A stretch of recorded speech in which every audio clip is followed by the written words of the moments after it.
Good evening, everybody. My name is Sarah Ali. I'm the president of Students for Justice in Palestine here on campus. The title of tonight's event is A Common Resistance to Settler Colonialism, the Indigenous Peoples of North America and Palestine. And our speaker tonight is Dr. Roxanne Dunbar Ortiz. She's a feminist, historian, writer, and professor. She's written 5 books, including An Indigenous Peoples History of the United States. We'd like to thank tonight our co-sponsors, the Political Science Department, the Black and Latino Male Initiative, and the Black Student Union. And without any further ado,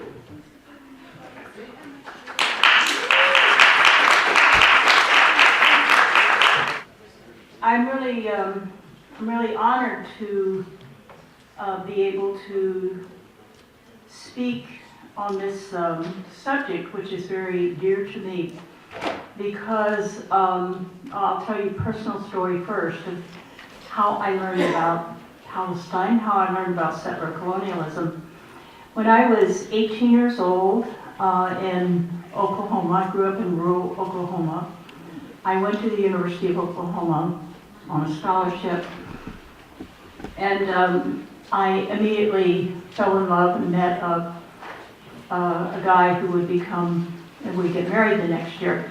Anyway, he was an engineering student in his second year, and his very best friend happened to be probably the only Palestinian in Oklahoma at the time, who was a petroleum engineering student. His family was from Jaffa and had been in 48 forced out, and so he had and gone to Jordan. So his name is Said Abalugad. He's the brother of Ibrahim Abalugad, the uncle of Lila Abalugad. Although, you know, I didn't know, well, they weren't yet that famous at that time. This was 1956. So he took up on himself to educate me. I knew very little. I was very good at school, you know, schooling, but I didn't know much about the world at all. I didn't know much about, you know, anything outside of the county I grew up in.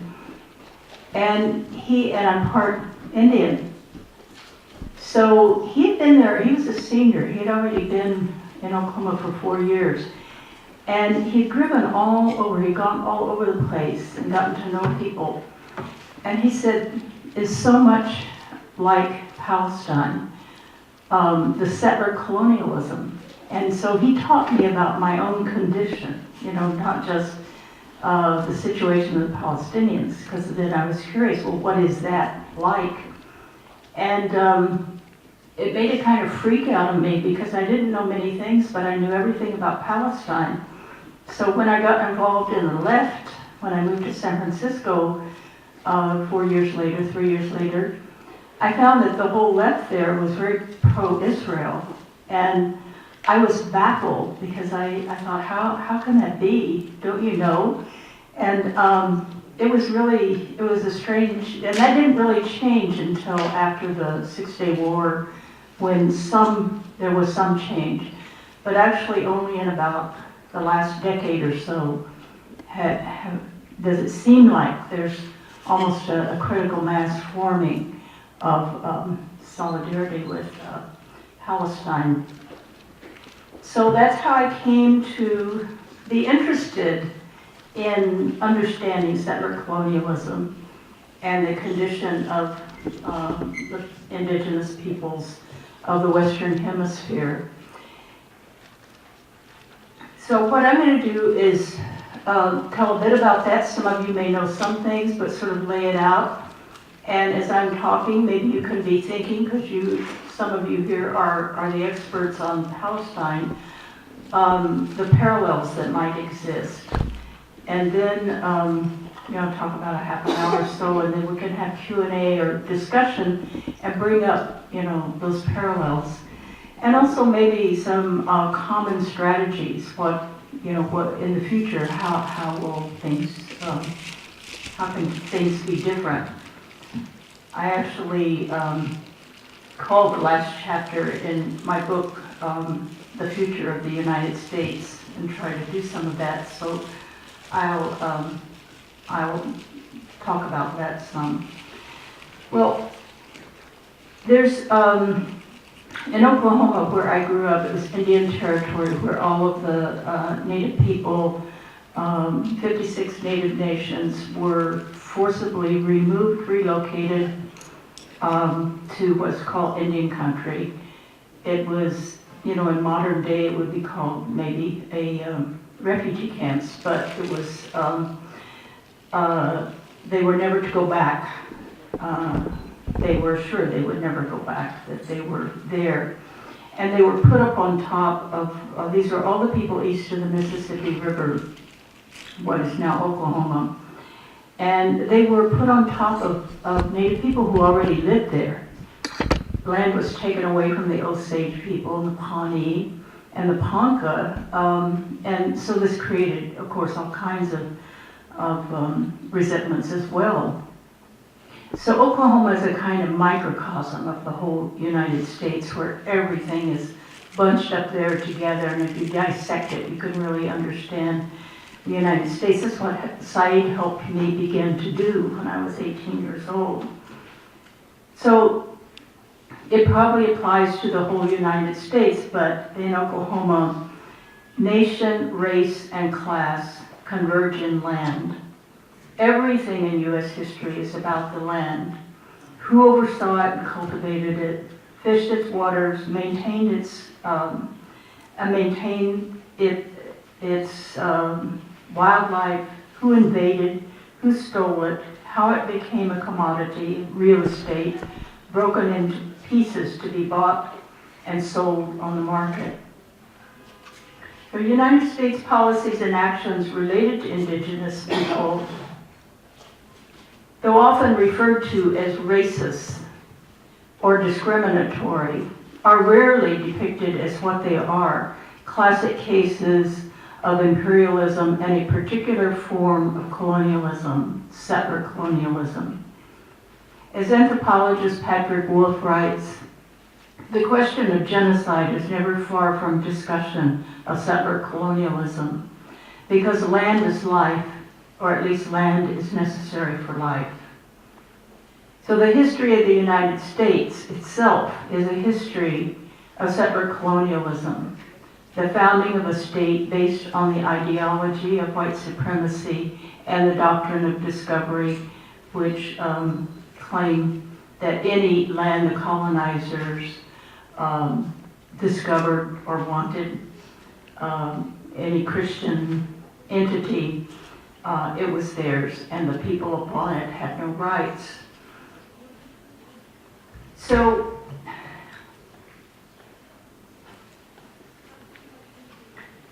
the 13 little colonies that the British established in North America, their first North American colonies, and they're only ones, some in Canada. They stopped colonialism in North America and moved their colonial efforts to South Asia. So they cut off the extension of those colonies. The settlers, they had made them settler colonies, and most of them, producing slave-produced labor, producing cash crops like tobacco and indigo.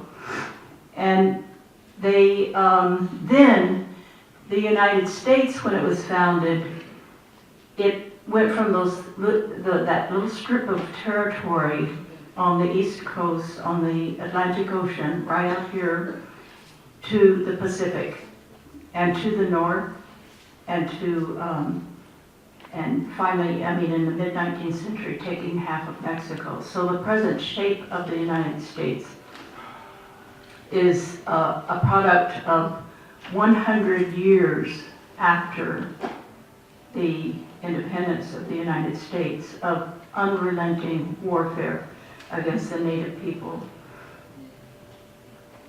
And this was the intention and design. It wasn't automatic. It wasn't destined to happen that way. It was intentional. Free land was the magnet that attracted European settlers. Many of these were slave owners who desired limitless land for lucrative cash crops, because cash crops, monocrops, wear out the land, so they didn't have to take more land and ruin that land. After the War for Independence, but preceding the writing of the U.S. Constitution, the Continental Congress produced the Northwest Ordinance. This was the first law of the incipient republic, revealing the motive for those desiring independence. It was the blueprint for gobbling up the British-protected Indian Territory, the Ohio country, on the other side of the Appalachian and Allegheny mountain range.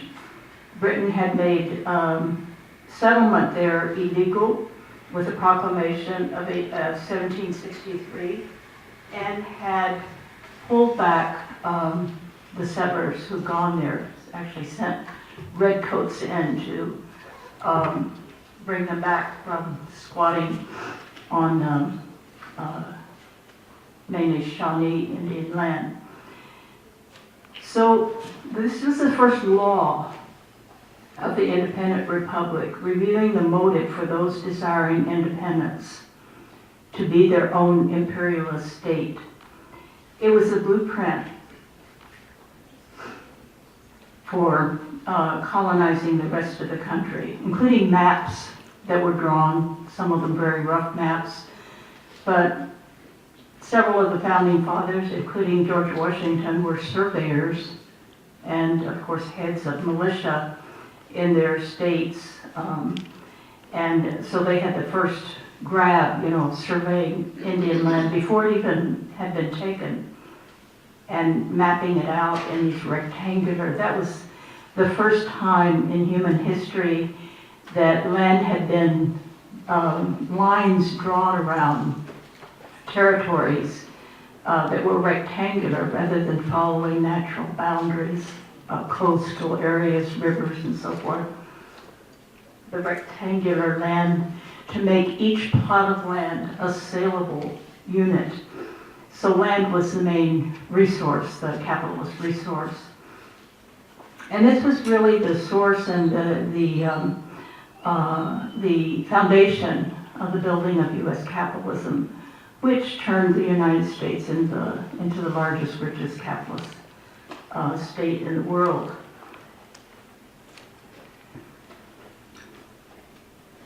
So, origin narratives form the vital core of a people's unifying identity and the values that guide them. In the United States, the founding and the development of the Anglo-American settler state involves a narrative about Puritan settlers who had a covenant with God to take the land. They actually called themselves Israelites. That part of the origin story is supported and reinforced by the Columbus myth and the doctrine of discovery.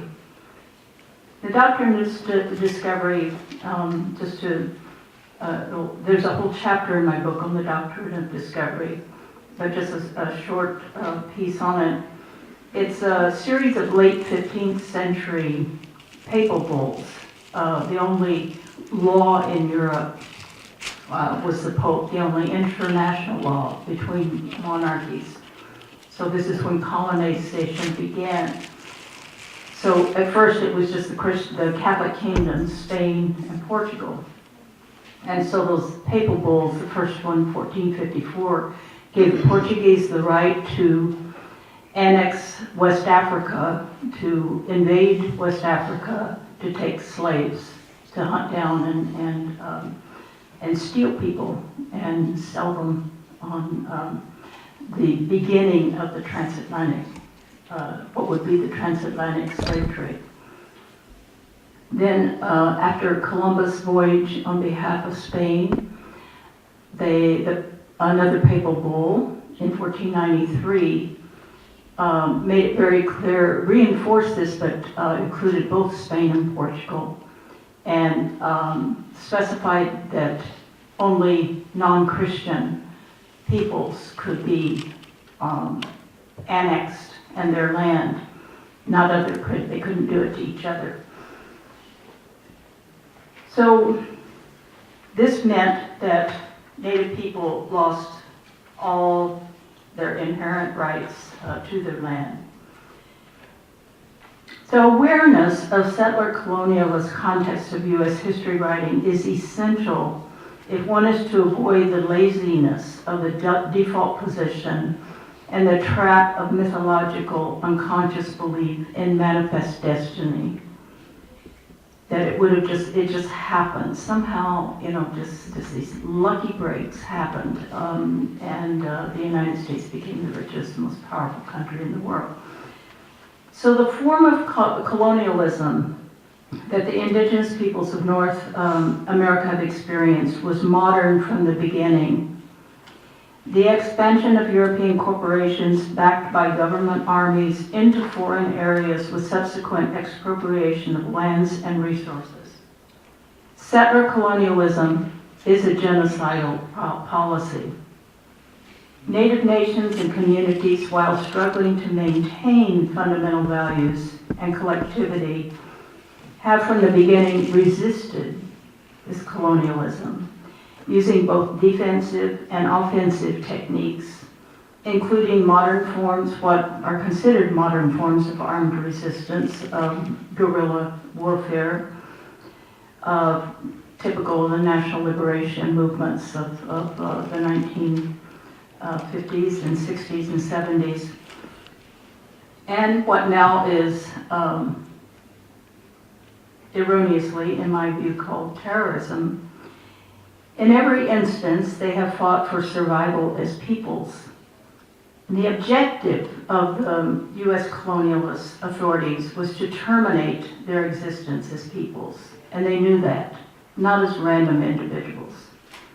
This is the very definition of modern genocide as contrasted with pre-modern instances of extreme violence. So the United States as a socio-economic and political entity is a result of the centuries-long and ongoing colonial process.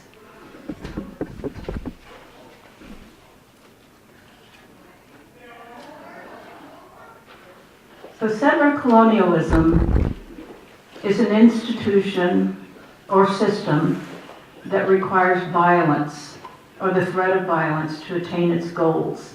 People do not hand over their land, resources, children, and futures without a fight. And that fight is met with violence, even if the fight is completely nonviolent. In employing the force necessary to accomplish its expansionist goals, a colonizing regime institutionalizes violence, and it becomes a part of the fabric of the society. The notion that settler indigenous conflict is an inevitable product of cultural differences or religious differences and misunderstandings, or that violence is committed equally by the colonized and the colonizer, blurs the nature of the historical processes. Euro-American colonialism, an aspect of capitalist economic globalization, had from its beginnings the genocidal tendency. Now, I've said genocide several times, so now I'm talking about the term itself because it's greatly misunderstood. It was coined, the term didn't exist until after World War II. And it was coined following the Holocaust, and its prohibition was enshrined in the United Nations Convention adopted in 1948. And the wording and the name of that convention is very important. It is the United Nations Convention on the Prevention of and Punishment of the Crime of Genocide. The convention is not retroactive, but it is applicable to anything that happens after 1948 to most countries, in most countries, except the United States, that refused to ratify the Genocide Convention until 1988.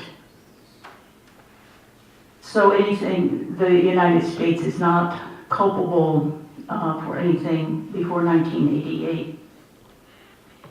That was lucky for them because I'll get to what they did in the 1950s.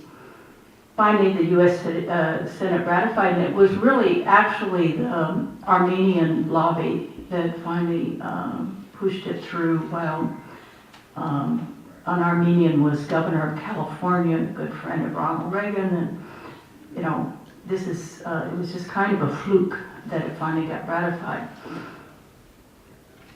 The terms of the Genocide Convention are useful tools for historical analysis in any case of the effects of colonialism in any era. It's a kind of measure of crimes, you know, crimes against humanity. And I think most people think genocide is defined by a huge mass killings of people, but that is not the definition of genocide. For one thing, the point is the prevention of genocide. So that would be nil, you know, if all masses of people are killed, then yes, well, punishment, but that doesn't help the people who were wiped out as peoples. So the terms of the Genocide Convention are very important. In the convention, which is easy to Google, you know, and read it. It's a very short convention and very, very simple language. Any one of 5 acts is considered genocide if committed with the intent to destroy in whole or in part a national, ethnic, racial, or religious group. So for instance, what happened in the horrific killings in Cambodia, for instance, crimes against humanity, but do not fall under the Genocide Convention because they were all Khmer people. It wasn't against, so specifically against a group as a group to destroy in whole or in part. Now, the 5 acts, one, of course, is killing members of the group because they're part of that group. So you're attacking the group, and these are the casualties. It doesn't have to be a lot of people. The second is causing serious bodily or mental harm to members of the group. Third, a third act is deliberately inflicting on the group conditions of life calculated to bring about its physical destruction in whole or in part. Number 4, imposing measures intended to prevent births within the group.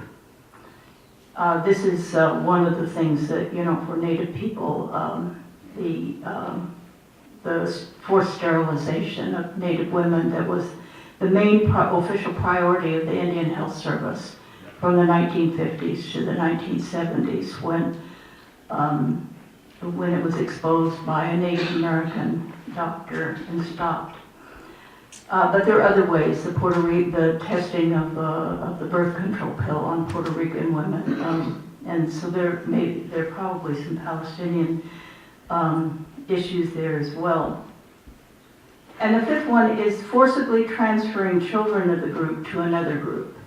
And this one's very important for Native Americans, for the boarding school system that was in place in the 1870s through the 1950s as a mandatory official police would take children if they weren't brought voluntarily and force them away from home 11 years, sometimes way far away from home, without any visitation, forced to speak English, be Christianized, and almost military style conditions, and a great many deaths. And these were set up all over the country. There were also church missions where many atrocities happened as well, and abuses. So in the United States history, using this gauge of the terms of the Genocide Treaty for analysis, You can say overall settler colonialism is a genocidal policy, but there are specific instances, and all of these have been studied by Native scholars, and there's some really excellent books that have come out just in the last few years. So one is the period of Andrew Jackson of forced removal. Andrew Jackson started as a plantation owner, a slave plantation, a very large one in Tennessee. He formed a Tennessee militia to take Creek, Muskogee land and into Georgia. Did all of this just as a militia without the federal government after independence, and the federal government had no hand in it at all. So these militias are a source of the violence that we see in the United States. And then for that, he got rewarded with a commission of an army general, first a captain and then general. And he attacked the Seminole Muskogee people. And then he was elected president in 1828 as the most popular president, because he was for providing land to the landless whites who, he promised them slaves and land. They never got it, they never have gotten it, but it created a class unity of whiteness. And that was one of that is one of the problems of our labor movements and historically in the United States. So that's definitely documented. Even most standard historians these days, after all of the publications and research that Native scholars have done, have to admit that the Jacksonian period is a period of policy of genocide, in some cases the actual implementation of genocide, and the forced removal of all the people, of course. So another clear period is the middle of the 19th century, when the United States invaded Mexico and took half of Mexican territory, which included California. And gold, the next year, 1849, gold was discovered in Northern California. And there was a huge gold rush overrunning the native people in Northern California. There were actually bounties. There were always bounties on Indians, but these were just, it was very chaotic. And the only real police force was the U.S. Army. And they were mainly in charge of rounding Native people up and removing them to reservations in Oregon and other places to get them out of there. It has been called, even by a very mainstream historian, even in the 1960s, as the most extreme case of extermination in the shortest time of any people in history. So that period, and by the way, they already had been terribly affected by Spanish colonialism under one Junipero Serra, who Pope Francis has now said is going to canonize. So we have definitely a campaign against that. Another period for documentable genocide is the post-Civil War era of the so-called Indian Wars in the Great Plains and in the Southwest, the mountain area, the Navajo, Apache, Comanches, the Sioux, the Cheyenne, what most of the Hollywood movies are erroneously based on, the Westerns. And then the 1950s termination period. This was when Congressional Act of Termination was passed that was to dissolve the existence of all Native American nations, to do away with their land bases that they had fought and won under treaties, to stop fighting, and they began implementing that. It was stopped only by huge uprising movements within the civil rights movement by Native Americans, and 20 years later was rescinded, but so much damage was done to several Native nations. And there was a policy of for implementation, it was a sort of carrot and the stick, of making the law the stick, but then enticing the younger people away from the reservation with the sense that the older people would be there, these young people would become assimilated in cities, and the reservations would just die. The old people would die off, and Native Americans would no longer exist. But in fact, these Native Americans, mostly young people, relocated to several cities that were designated that the government gave them one-way bus tickets to and 3 or 4 months of subsidies. It was San Francisco Bay Area, Los Angeles, Phoenix, Dallas, Denver, Chicago, Cleveland. These were the designated areas. So about half the population of Native reservations were then urban. But these young urban Indians growing up, with pretty traditional parents and growing up even sometimes with their language, but not really fitting in, sometimes not really having their own ghettos. They were either, they were living with poor people wherever it was, so they kind of were living in the Samoan Pacific Islanders communities in San Francisco area, and in Los Angeles more in the Mexican areas, poor Mexican areas, in Chicago and Cleveland in the African American areas. So just wherever and in some cases in poor white areas. So they didn't have their own, like intact neighborhoods. But they did start building institutions, American Indian centers, where each of the different tribal practices and drums, the tribal music, was kept alive. And this became then gradually organizations like the American Indian Movement, which is very militant, the National Indian Youth Council out of Albuquerque. And it kind of backfired, this whole process really backfired. But that definitely is an example of a genocidal practice. So cases of genocide carried out as policy may be found in historical documents as well as in the oral histories of indigenous communities, and also in court cases where the language is very unfiltered and unguarded in simply stating all kinds of genocidal policies. But here's an example of a quote from an order from General William T. Sherman, who was a great Civil War general. And he wrote, "We must act with vindictive earnestness against the Sioux, even to their extermination, men, women, and children. During an assault, the soldiers cannot pause to distinguish between male and female, or even discriminate as to age."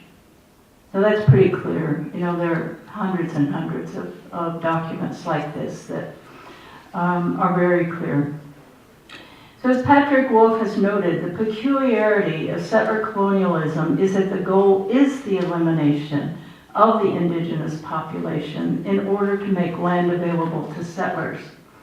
It's actually the rarer form of colonialism. Most colonialism is administrative. Most Spanish colonialism, most of British colonialism in Africa or French is administrative. So you had, a very wealthy elite white class there at any one time, but not bunches of settlers brought in. But the Western Hemisphere was, or North America was definitely cited as a settler colonialism. And later in the Spanish Empire, the Argentina, Chile, Paraguay, and Uruguay were settler colonialism. But most colonialism is just as bad. It's horrific. It's Reed Frantz Fanon, and you get the full analysis of the what colonialism does to people. But settler colonialism is inherently genocidal. It really wants the people gone, completely disappeared, to make life so impossible for them that they'll just go away. So the project is not limited to government policy or even government troops, but rather involves many agencies of the settler colonial society, voluntary militias, and settlers themselves, just acting on their own. So I want to, that's sort of, the genocide conversation. I wanted to go to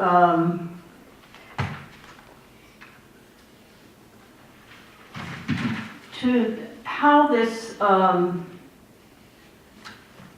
violence, this genocidal policy led to the United States violence in the world, what we see right now going on in the Middle East and many places you probably don't even know about. In the Philippines for the last 30 years, fighting the Moros, the Muslims who want a separate state there. But the conventional narrative of U.S. history routinely segregates the Indian Wars as a subspecialization. But the architecture of U.S. world dominance was designed and tested by the period of continental U.S. militarism from 1790 to 1890 in the Indian Wars.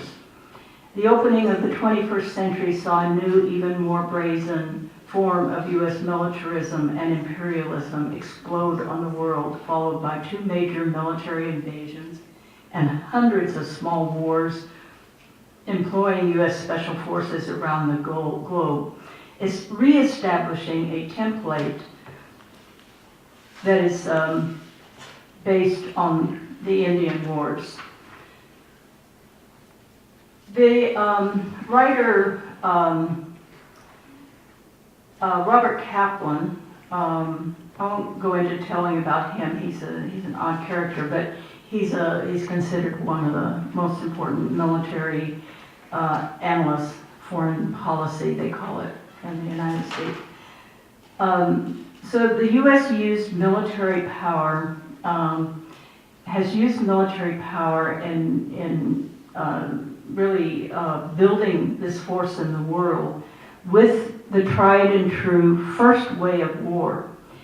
This is the way of war dating to the British colonial period that military historian John Grenier describes as, quote, a combination of unlimited war and irregular war, a military tradition that accepted, legitimized, and encouraged attacks upon and the destruction of non-combatants, of villages and agricultural resources in shockingly violent campaigns to achieve their goals of conquest, unquote. So Robert Kaplan sums his similar thesis for he's proud of, he encourages this, but he's triumphant about it, unlike the military historian I just quoted. He wrote a book called Imperial Grunts, and the first chapter, the prologue to it, is called Indian Country. Indian country is the slur word for Indian, which is kind of a slur word in itself.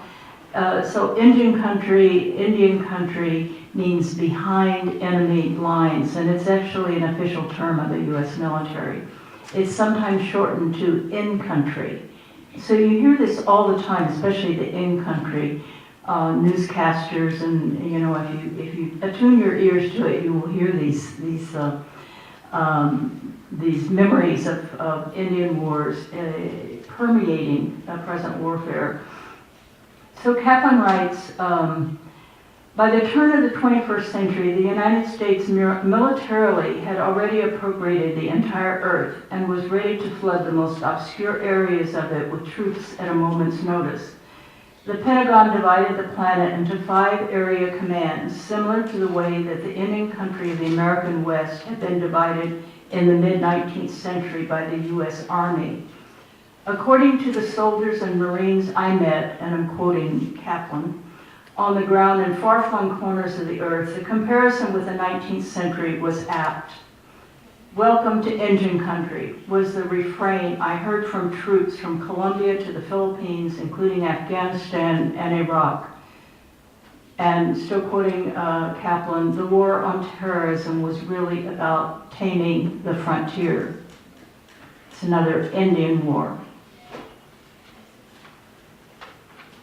So,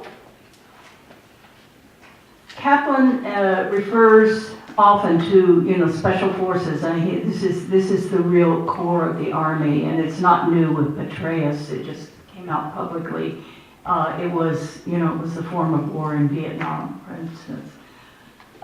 The Rangers. This is the first special forces that John F. Kennedy set up. Were officially called Rangers, but this is the term for these settler militias who would just form themselves like Andrew Jackson's Tennessee militia and go and burn crops and kill the people, rape the women, and burn the villages down and their storages of food. So these are self-organized settlers. Kaplan equates these settler vigilantes to the modern special forces. He acknowledges that the regular army provided lethal backup for settler counterinsurgency in the Indian Wars and slaughtering the buffalo, which was the food supply of the Plains Indians, as well as making continuous raids on settlements to kill or confine the families of the indigenous resistance fighters. Kaplan summarizes the genealogy of U.S. militarism today, writing, "Whereas the average American at the dawn of the new millennium found patriotic inspiration in the legacies of the Civil War and World War II, when the evils of slavery and fascism were confronted and vanquished, for many commissioned and non-commissioned officers in the U.S. Army, the defining moment in military history was fighting the Indians." So I want to tell you just one story in the near present, of a couple of stories. On March 19, 2003, near the Iraqi desert in Kuwait, an Associated Press reporter illustrated the symbolic power of Indian wars as a source of U.S. military memory and practice. There were troops retracing historical bloody footprints back to the 19th century Seminole Wars. She wrote, this reporter wrote, "Tank crews from the Alpha Company, 4th Battalion, 64th Armored Division performed what they call a Seminole Indian war dance before convoying to a position near the Iraqi border. After a brief prayer, the commander leaped into the impromptu desert war dance. The camouflaged soldiers joined him, jumping up and down in the sand, chanting and brandishing rifles." So the Seminole war dance is serious business. The three declared wars, declared by Congress, that probably none of you ever read about in any U.S. history book because it's not there. It's in the military annals. It's very, very important, but it's washed out of anything that citizens get or children get in schools. These three wars, the longest war in U.S. history, 42-year period, war against the Seminole Nation in the Florida Everglades, spanned 42 years from 1816 to 1858. And the Seminole Wars remain deeply embedded in the U.S. military tradition and practice. One example, in early 2011, a Yemeni citizen, Ali Hamza al-Bahru, was serving a life sentence at Guantanamo as an enemy combatant, a military tribunal having convicted him of crimes associated with his service to al-Qaeda as Osama bin Laden's media secretary. In arguing on appeal that Bahru's conviction be upheld, a Pentagon lawyer, Navy Captain Edward S. White, relied on a precedent from an 1818 tribunal. In his 37-page military commission's brief, Captain White wrote, "Not only was the Seminole belligerency unlawful, but much like modern-day Al-Qaeda, the very way to which the Seminoles waged war against U.S. targets itself violate the customs and usages of war." The Center for Constitutional Rights objected to this passage in the government's brief. I don't exactly agree with, how they objected, but a part of it's true, but then it is still happening.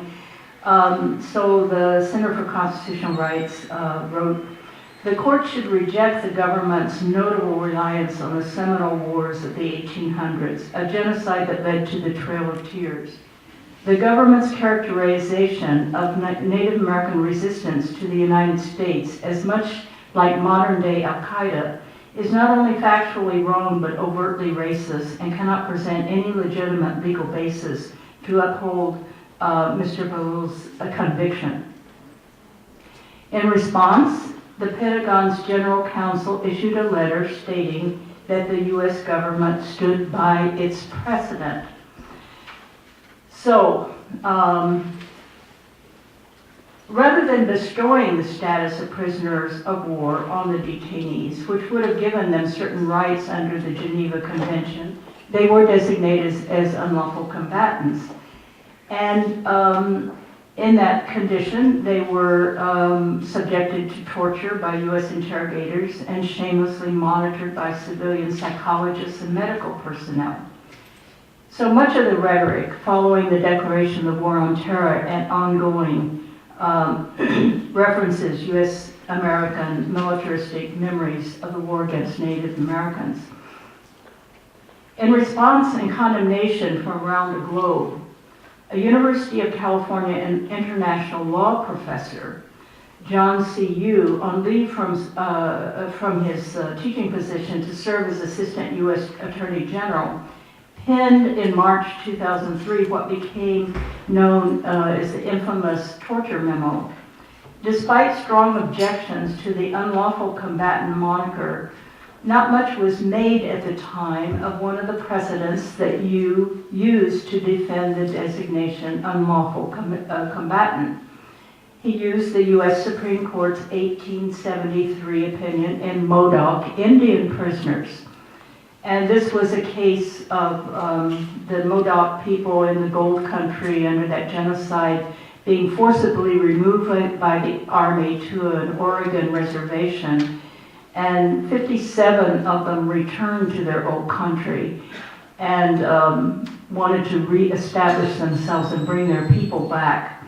And the Army surrounded them, so they held off. They actually killed 400 soldiers, and they killed a general. And so the Captain Jack, he was called, Kent Puash, and the other Modocs, he was considered the ringleader. They were all imprisoned, tried, and hanged at Alcatraz. And the Modoc families were scattered and incarcerated on reservations as far away as Oklahoma. The leader, Captain Jack's corpse, was embalmed and exhibited at circuses around the country.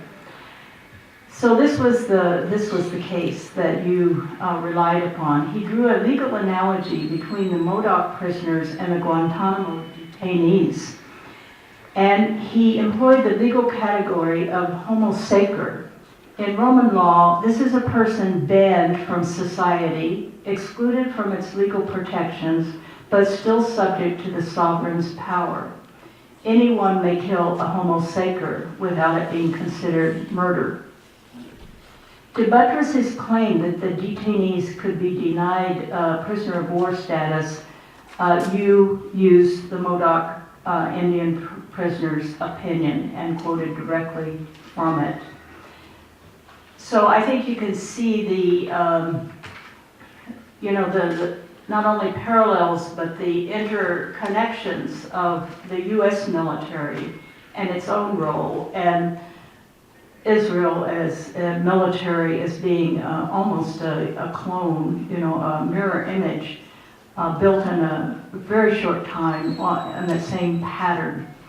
In fact, both Israel and the apartheid government in South Africa, which came to power the same year as Israel became a state in 1948, they both openly used blueprints of U.S.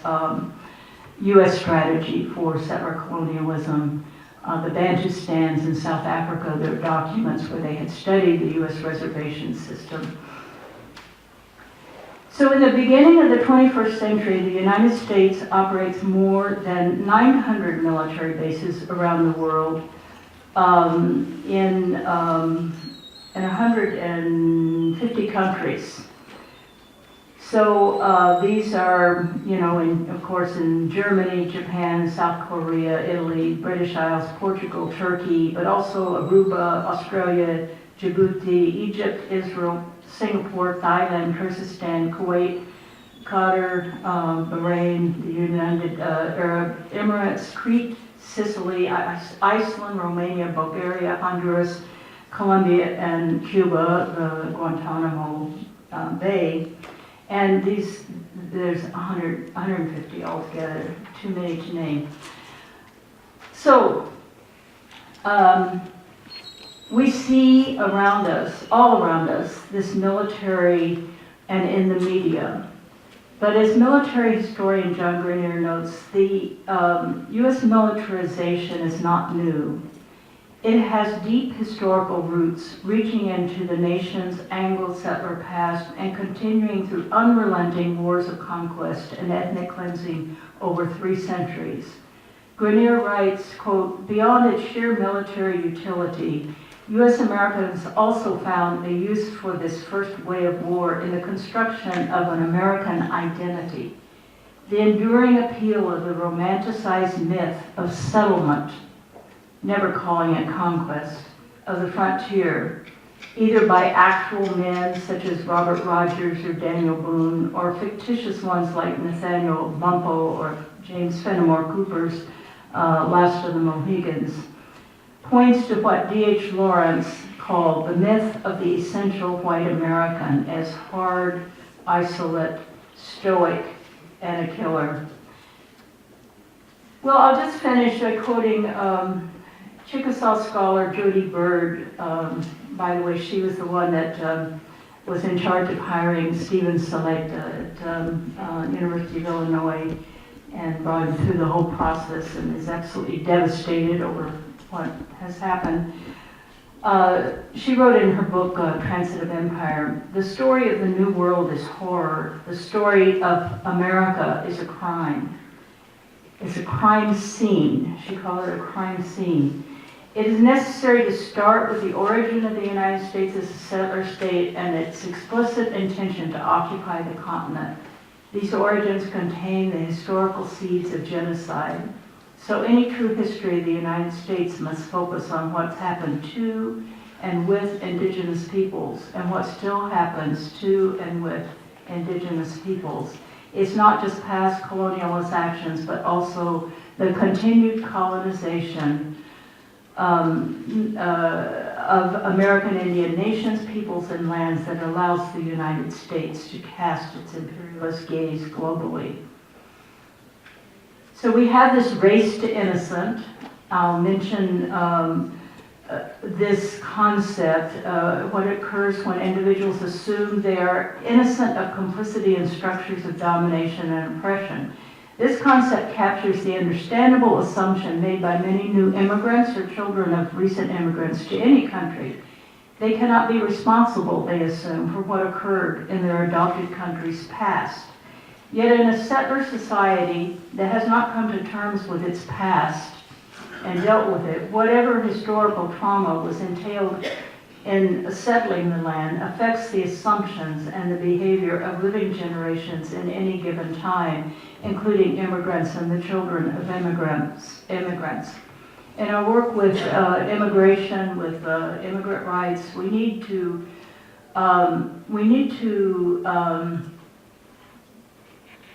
make immigrants aware that of this colonial past, what they're getting into, what they're assuming responsibility for, which they need to do if they're not going to become settlers themselves. And it's a real choice they should be allowed to make, because otherwise they are buying into a settler colonialist privilege position on stolen land. So I will end with that, and hopefully you will do a lot of the talking. There's a microphone here that you can, so your voice will be heard. And you do not have to just ask me questions, just make comments, you know, and also a dialogue between people. It doesn't all have to be directed at me, but of course any questions or clarifications I would be happy to answer.